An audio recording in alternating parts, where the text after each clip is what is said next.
to you, I'm lost again. I don't wanna run from all of this. I'm bulletproof, nothing to lose. So break me, if only I don't help me. I've been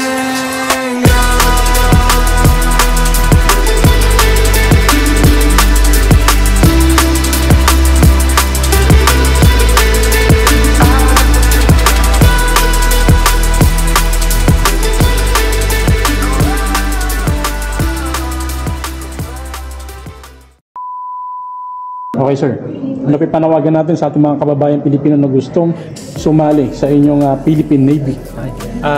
Tinatawagan ko po yung ating mga kababayan, lalaki o babae, mula 18 anyos hanggang 32 anyos na merong background sa computer, graduate man sila o kaya nakapag-TESDA, ay inaanyayahan po namin kayo na sumali sa hukbong dagat ng Pilipinas, particular po sa Philippine Fleet.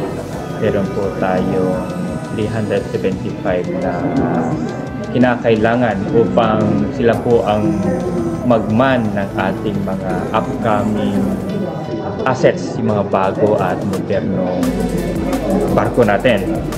Kaya sa mga magka-qualify po, please visit yung ating FB page at Philippine Fleet para po sa mga detalye.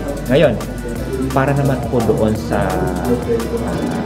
lumagpas po doon sa edad, o kaya lagay natin na meron lang current sa trabaho, no? Inaanyayahan pa rin po namin sila na mag-join po sa reservist force, which is ito po volunteer in nature, but makaka-acquire po tayo ng trainings at mga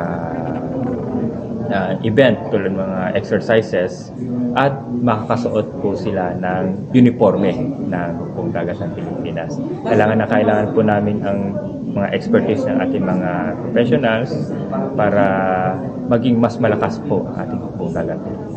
Pangalan sir?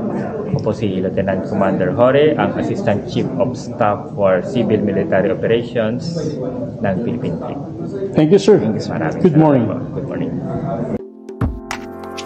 Excuse me, ma, I saw your fly is on the floor and had to holler.